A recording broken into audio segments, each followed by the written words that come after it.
प्रशासनर जरिमाना आदाय को विरोध काली बंद रहिबो ट्रक एवं ट्राक्टर चलाचल आसंता काली मयूरभंज जिले में ट्रक किंबा ट्राक्टर कौन लघु खनिज द्रव्य परिवहन करेंगे नहीं। एने सांबादिक सम्मेलन में सूचना देते बारिपदा लोकाल ट्रक मालिक संघ 200 ट्रक मालिकों 1000 रु अधिक गाड़ी चलाचल बंद रहिबो। खनिज लघु द्रव्य परिवहन बेले प्रशासन पक्षर बेआईन भाव में लक्ष लक्ष टंका जरिमाना आदाय करा जाउछि। दिनकु दिन जुलुम बढ़ुथिबारु एहाकु तीव्र विरोध करिछि ट्रक मालिक संघ। बाली सैरात को प्रशासन पक्षर सठिक भाव में परिचालना करुनथुवा अभियोग करिसेंति ट्रक मालिक। जो घाट को निलाम करा जाउछि सेठारु अधिकारी एवं घाट मालिकों सलासुतुरारे कोटी कोटी टंकार बाली चोरा चालान हेउछि।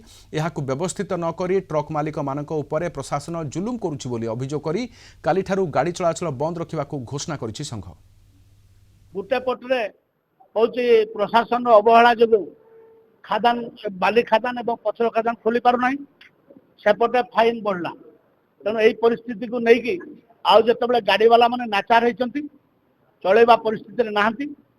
तेणु ओडिशार ता भितरे ओडिशार ट्रक ओनर एसोसिएशन खोर्धा से जेहेतु सब जिला को लेकिन बंद 10 तारिख डाकरा देइछंती आमे सामिल होइछु।